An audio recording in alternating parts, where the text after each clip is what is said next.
बनाएंगे। और क्यों अभी जब हमारे आर्मी चीफ साहब की तरफ से मेरे जो अपना अंदाजा है बाहर की तरफ से जब प्रेशर आ गया तो हम खुश हो गए कि हमें और मौका मिल जाएगा ताकि हमारे मसले हल हो जाए और काम करें। इन्होंने इतना प्रेशर में आ गया कि प्रोजेक्ट को टर्मिनेट कर दिया और सारा गन मेरे ऊपर डाल दिया। इसकी ताखीर का जिम्मेदार कौन है? क्योंकि यही मैं आपको बता रहा हूँ कि सारे डिजाइन उन्होंने चेंज किया और डिजाइन अभी तक ही नहीं है इनके पास। कौन करवा रहा था सर? क्यों करवा रहे थे? ये अपने पैसे बनाने के लिए हमसे पैसों की डिमांड करते थे। तो आप बार बार कह रहे थे कोर्ट में भी कि नैब को भेजा जाए, कमीशन बनाया जाए, तो हाँ। किसके खिलाफ कह रहे थे? कौन? जो देखिए जिसकी रिस्पांसिबिलिटी जब फाइल खुलेगा जिसकी रिस्पांसिबिलिटी तो वो जिम्मेदार होगा ना, कंट्रेक्टर तो जिम्मेदार नहीं है ना। मैं तो ये हमेशा ये इनको कहते हैं, ये हमेशा ये जो हमारा डिस्प्यूट बोर्ड है उसके उनके इतना रागिब शाह वार्ड चेयरमैन रहे, बहुत ईमानदार अफसर है, वो फैसले इनके खिलाफ करे डिस्प्यूट बोर्ड जो हमारे हक में क्यों वो डॉक्यूमेंट्स की बुनियाद पे कर रहे हैं। अगर वो डॉक्यूमेंट्स गलत है या कोई वो गलत फैसले करे तो ये में चैलेंज करो, इनको करप्शन में ले जाओ, किसी जगह पे ले जाओ। आप बार बार कह रहे थे कि चाइनीज कंपनी भी परेशान है। चाइनीज कंपनी इसलिए परेशान है कि उनको इंसाफ नहीं मिल रहा है। ऐसा तो हमने पंजाब में काम किया है, हर जगह पे काम किया, उन्होंने पंजाब में काम किए, इधर तो कोई हमें थोपा है कि ऐसे लोगों के साथ कैसे काम करेंगे। कॉन्सुलेट मना कर रहा है कि कंपनियों को, चाइनीज कंपनियों को यहाँ ना वो नहीं, मैं एम्बेसी और सारा वो तो उनके साथ हमारी मीटिंग चल रही है, वो जो उनकी बातें हम सुन रहे हैं वो हैरान परेशान हो गई कि यार ऐसे कोई कंट्रैक्ट फॉलो नहीं कर रहे हैं, आते हैं गन्स दूसरे पे गलतियां आपकी है। हमने ये कुछ दिन 3 तारीख को हमने चीफ मिनिस्टर को दरखास्त लिखा है, प्रेसिडेंट जरदारी साहब को हमने चीफ मिनिस्टर साहब को हमने एक लेटर लिखा है एप्लीकेशन के, उस पर सेक्रेटरी को उन्होंने इन्फॉर्मेशन मांगी है और 20 तारीख को टर्मिनेट कर रहे हैं, 15 तारीख को हमें डिजाइन दे रहे हैं।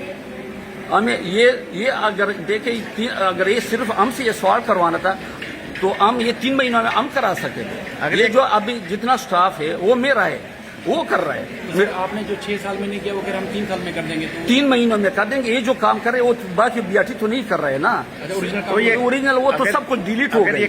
सिर्फ ये सवाल काम जो है ना 3 महीनों में ये कर रहे हैं, ये तो हम कर सकते थे।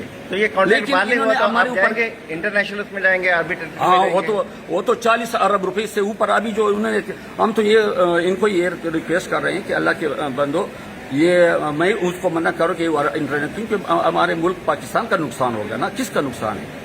हमने कहा कि यार इसको मैं उसको राजी करूँ, अगर मैं नहीं जाऊंगा तो वो नहीं जा सकते। सर इसके अलावा आपने कराची या सिंध के अलावा और कौन कौन से सूबों में काम? मैंने हजारा मोटरवे, नवाज शरीफ साहब प्राइम मिनिस्टर, अभी 3 दफा मेरे आया है। हमारा हजारा मोटरवे हमने 32 महीने का टाइम था, 26 महीनों में हमने खत्म किया था।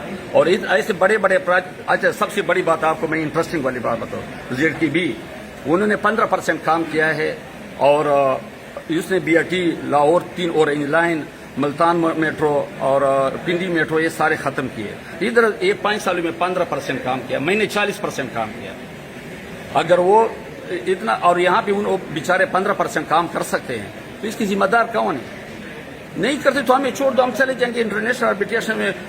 किसका नुकसान होगा? हुकूमत पाकिस्तान का, हमारे गरीब आवाम का नुकसान है। एक हुकूमत बार बार ये भी कहती है ना कि जो कास्ट थी वो पहले जैसे 15 बिलियन थी अब 31 तक पहुंच गई। ये 80 अरब पे एक प्रोजेक्ट जाएगा। क्यों? अगर इसके ये तरीकाकार, ये 5 सालों में ये डिजाइन नहीं तैयार कर सकता, एक गज और मैदान है, ये लोग खामोश हो जाएंगे, रोड बन जाएगा, इस्फाल्ट हो जाएगा, फिर इतने खोदने के और इतने लोगों को और इतना पैसे जाया करने की क्या फायदा है? क्या फायदा है कि आप 5 सालों में 2 साल का प्रोजेक्ट था, आप इसलिए मैंने कहा कि कमीशन बनाएं ताकि पता चले कि किसकी गलती है, ठेकेदार की गलती है कि किसी। अभी चीफ मिनिस्टर साहब से हमें गिला इस बात पे आ रहा है कि देखे 4 सालों में एक दफा हमारे पास नहीं आया और अभी रोजाना आ रहा है। अगर इस तरह होता अफसरों को देता था। चले सर, शुक्रिया, thank you sir. Good name आप?